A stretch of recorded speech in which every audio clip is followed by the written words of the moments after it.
அஸ்ஸலாமு அலைக்கும் வரஹ்மத்துல்லாஹி வபரகாத்துஹ். அல்லாஹ் நேசிக்கிறான். அல்லாஹ் யாரை நேசிக்கிறான்? அல்லாஹுடைய தூதர் ஸல்லல்லாஹு அலைஹி வஸல்லம் இடத்திலே கேட்கப்பட்டது, அல்லாஹுடைய தூதரே, செயல்களில் அல்லாஹ் நேசிக்கக்கூடிய செயல்கள் எது? இந்த செயலை செய்தால் அல்லாஹ் அதை நேசிப்பான். அல்லாஹுடைய தூதர் சொன்னார்கள், தொழுகையை அதனுடைய நேரத்தில் நிறைவேற்றுதல் முதலாவது. அதை நாம் பார்த்து விட்டோம். அல்லாஹுடைய தூதரே, அதற்கு பிறகு எது? அல்லாஹுடைய தூதர் ஸல்லல்லாஹு அலைஹி வஸல்லம் சொன்னார்கள், இது செயல்களில் அல்லாஹ்விற்கு மிக விருப்பத்திற்குரிய செயல். இந்த செயலை போன்ற செயல் அல்லாஹுடைய தீனில் எதுவும் இல்லை. பிர்ருல் வாலிதைன், பெற்றோர்களிடத்தில் நல்ல முறையில் நன்மையோடு நடந்து கொள்ளுதல்.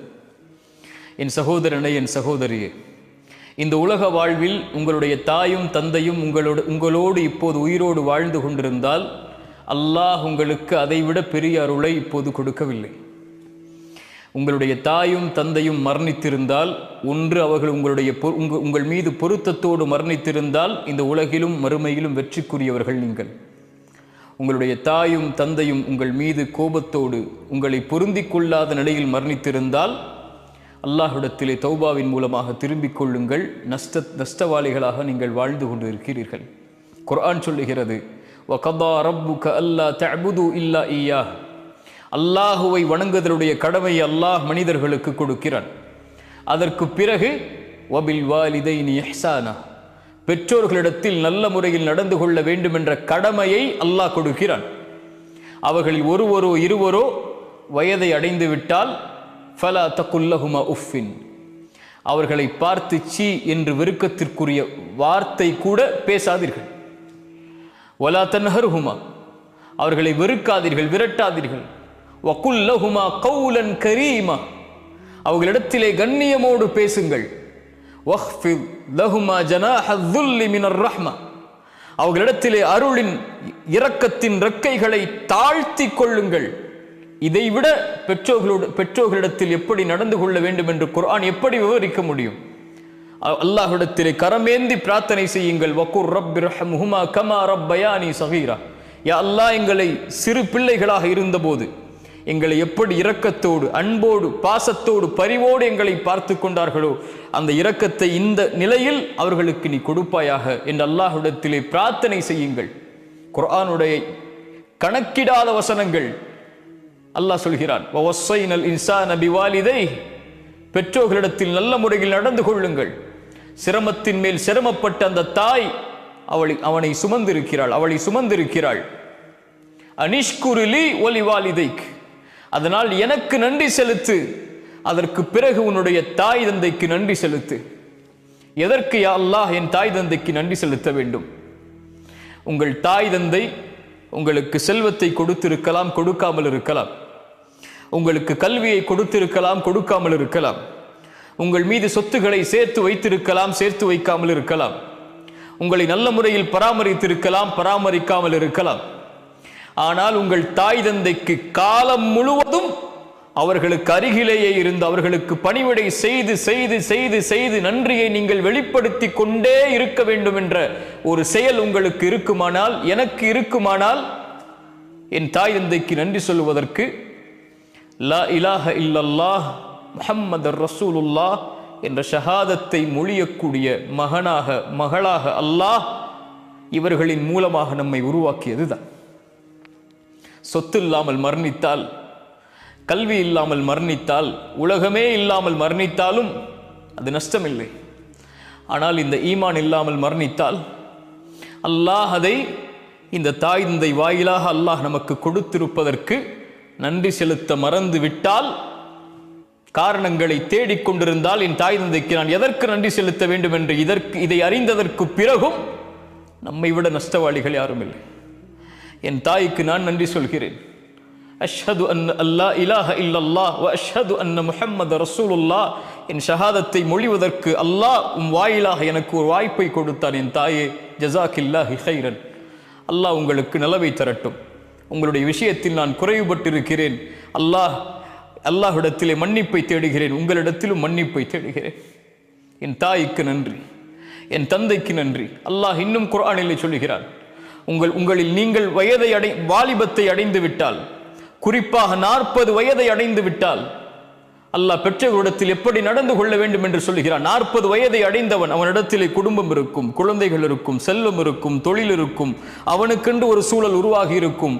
இத்துணை நிலையில் நீ மாறி இருந்தாலும் 40 வயதை நீ அடைந்து விட்டாலும் உன் குடும்பம், உன் மனைவி, உன்னுடைய தொழில், உன் செல்வம், உன் குழந்தைகள்,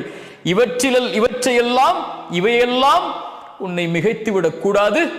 உன் தாய் தந்தைக்கு நன்றியோடு நடக்க வேண்டும் என்ற காரியத்தில் அல்லாஹ் அந்த வசனத்துடைய ஆரம்பத்தில் சொல்கிறான், பெற்றோர்களிடத்தில் நல்ல முறையில் நடந்து கொள்ளுங்கள். சிரமத்தின் மேல் சிரமப்பட்டு உங்களை சுமந்திருக்கிறாள், சிரமத்திற்கு மேல் சிரமப்பட்டு உங்களை பெற்றெடுத்திருக்கிறாள், தன் வாழ்க்கையே உனக்காக அர்ப்பணித்திருக்கிறாள். அல்லாஹ் அதற்கு பிறகு சொல்கிறான், அவன் துஆ செய்வான் 40 வயதை அடைந்தால், ரப்பி அவ்ஸிஅனி அன் அஷ்குர நிஅமதக அல்லதி அன்அம்த அலைய வ அலா வாலிதைய. யா அல்லாஹ், எனக்கு உதவி செய் உனக்கு நன்றி செலுத்துவதற்கு, என் மீது நீ செய்த அருளுக்காக, என்னுடைய பெற்றோர்கள் மீது செய்த நீ அருளுக்காக, எனக்கு செய்த அருள் இவர்களை எனக்கு கொடுத்தது யா அல்லாஹ், இதற்கு நன்றி செலுத்துவதற்கு எனக்கு உதவி செய்ய அல்லாஹ். நீ பொருந்தக்கூடிய செயலை செய்வதற்கு அல்லாஹ் எதற்கு அதை சொல்கிறான்? பெற்றோர்களின் மூலமாக பொருத்தத்தை தேடி உன் பொருத்தத்தை பெறக்கூடிய செயலை செய்வதற்கு யா அல்லாஹ் எனக்கு உதவி செய். என்னுடைய வாரிசுகளை நல்ல முறையில் ஆக்கிவிடியா அல்லாஹ். நான் என் பெற்றோருக்கு சிறந்த வாரிசு, என் வாரிசும் எனக்கு சிறந்த வாரிசாக இருக்க வேண்டும். அதை மாற்றிவிடு. அதில் தவறளித்திருந்தால் என்னை மன்னித்துக் கொள் யா அல்லாஹ், நான் முஸ்லிம்களில் ஒருவன் என்ற துஆவை செய்யுங்கள் என்று அல்லாஹ் கட்டளையிடுகிறார். இதைவிட எப்படி பெற்றோர்களிடத்தில் நல்ல முறையில் நடந்து கொள்ள வேண்டும் என்பதை விவரிக்க முடியும்?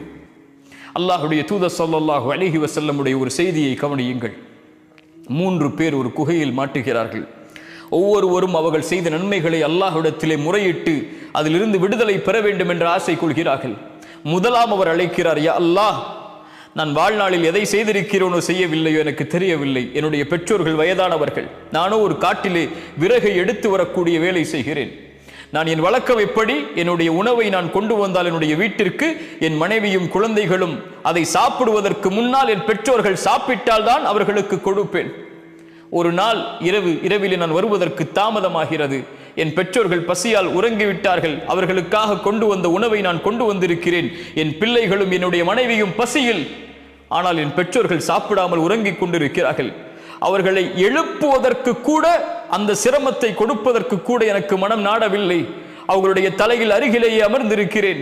காலை விடியும் வரை அவர்களுக்கு அருகிலேயே அமர்ந்திருந்து அவர்கள் எழுந்து அந்த உணவை சாப்பிட்டதற்கு பிறகுதான் என்னுடைய மனைவிக்கும் என்னுடைய பிள்ளைகளுக்கும் கொடுத்தேன். அல்லாஹ், இந்த செயலை நீ ஏற்றுக்கொண்டிருந்தால் இந்த சோதனையிலிருந்து எனக்கு விடுதலை கொடு. அல்லாஹ் விடுதலையை கொடுக்கிறான். உங்கள் மனைவி உங்களுடைய தாய்க்கு பணிவிடை செய்வதிலிருந்து உங்களை மிகைத்திருந்தால், உங்களுடைய குடும்பம், உங்களுடைய குழந்தை, உங்களுடைய செல்வம், உங்களுடைய தொழில், இவையெல்லாம் உங்கள் பெற்றோர்களுக்கு பணிவிடை செய்வதிலிருந்து உங்களை மிகைத்திருந்தால், இவை அனைத்தும் அல்லாஹ்விடத்தில் தடுக்கப்பட்டவை. என்ன செயல் இருக்கிறது அல்லாஹ்வுடைய தீனில்? என் ரப்பை நெருங்குவதற்கு என்று ஒருவன் கேட்டால் இதைவிட வேறு எந்த செயலும் இல்லை. அப்துல்லா இப்னு அப்பாஸ் இடத்தில் ஒரு ஓடி வருகிறார். அப்துல்லா இப்னு அப்பாஸே, ஒரு பெண்ணை திருமணம் செய்ய வேண்டும் என்று ஆசைப்பட்டேன், பெண் பேசினேன், அவளும் ஒத்துக்கொண்டாள். ஆனால் என்னை விட்டு இன்னொருவரை பெண் மணமகனாக ஏற்றுக்கொண்டாள். என்னால் கோபம் தாங்க முடியவில்லை. அந்த பெண்ணை நான் கொலை செய்து விட்டேன். அதற்குரிய தண்டனையை நிறைவேற்றுங்கள். ஆனால் எனக்கு அல்லாஹ்விடத்திலே மன்னிப்பு உண்டா? அப்துல்லா இப்னு அப்பாஸ் கேட்டார்கள், உன்னுடைய தாய் உயிரோடு இருக்கிறார்களா? அவர் கேட்டார், இல்லை, என் தாய் உயிரோடு இல்லை, மரணித்து விட்டார்கள். அப்படி என்றால் அல்லாஹ்விடத்திலே தௌபா செய், அல்லாஹ்விடத்திலே நெருங்குவதற்குரிய காரியங்களை தேடிக்கொள். அங்கிருந்த நபித்தோழர் கேட்டார், தோழரை அப்துல்லா இப்னு அப்பாஸ் அவர்களே, ஏன் அவரிடத்திலே அவருடைய தாயை குறித்து விசாரித்தீர்கள்? அப்துல்லா இப்னு அப்பாஸ் என்ன சொன்னார் தெரியுமா? என் மரணம் வரை என் உள்ளத்தில் எழுதப்பட வேண்டிய வார்த்தை அது.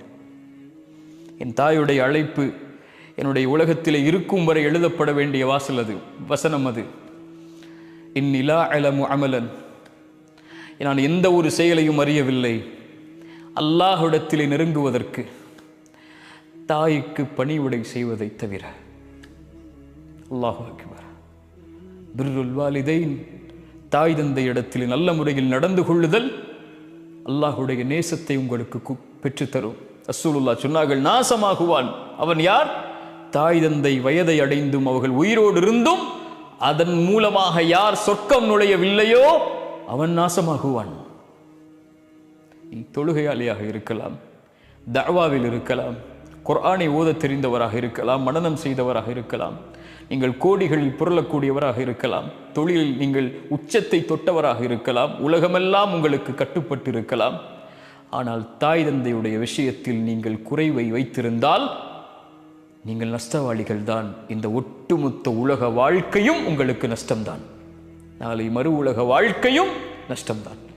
அல்லாவிற்கு பிறகு கவனத்தில் எடுக்க வேண்டிய ஒரு உறவென்றால் உம்முக் உம்முக் உம்முக், உன் தாய் உன் தாய் உன் தாய். அதற்கு பிறகு யார் ரசூலல்லாஹ்? உன் தந்தை. அனிஷ்குரிலி வலிவாலிதைக், பெற்றோர்களிடத்தில் நல்ல முறையில் நடந்து கொள்ளுங்கள். என் சகோதர சகோதரியை, எனக்கு நான் சொல்கிறேன், உங்களுடைய தாய் தந்தை நமக்கு செய்த அருளை போன்று அல்லாஹுடைய அருளால் வேறு யாரும் இந்த உலகத்தில் நமக்கு எந்த அருளையும் செய்துவிட முடியாது. ஒட்டுமொத்த வாழ்வையும் நமக்காக கொடுத்து நம் நலனை மட்டுமே குறிக்கோளாக கொண்டு வாழக்கூடிய உறவுகள் அது. குறிப்பாக தாய் தன் எதிர்பார்ப்புகளை, தன் ஆசைகளை, தன் எண்ணங்களை, தன் வயதை, தன் வாழ்க்கையை, ஒட்டுமொத்தத்தையும் தன் பெற்றெடுத்த பிள்ளை நலமோடு இருந்தால் போதும் என்று கழிக்கக்கூடிய ஒரே உறவு இந்த உலகத்திலே தாய் மட்டும்தான். அந்த தாயை நோவினை செய்து, அந்த தாய்க்கு சிரமத்தை கொடுத்து, அந்த தாயை தள்ளி வைத்து விட்டு, அந்த தாயை உதறி தள்ளிவிட்டு எந்த ரப்பை வணங்கப் போகிறோம்? அல்லாஹ்விடத்திலே நேசத்துக்குரிய அமல் தாய் தந்தை இடத்திலே நல்ல முறையில் நடந்து கொள்ளுதல். அஸ்ஸலாமு அலைக்கும் வரஹ்மத்துல்லாஹி வபரகாத்துஹு.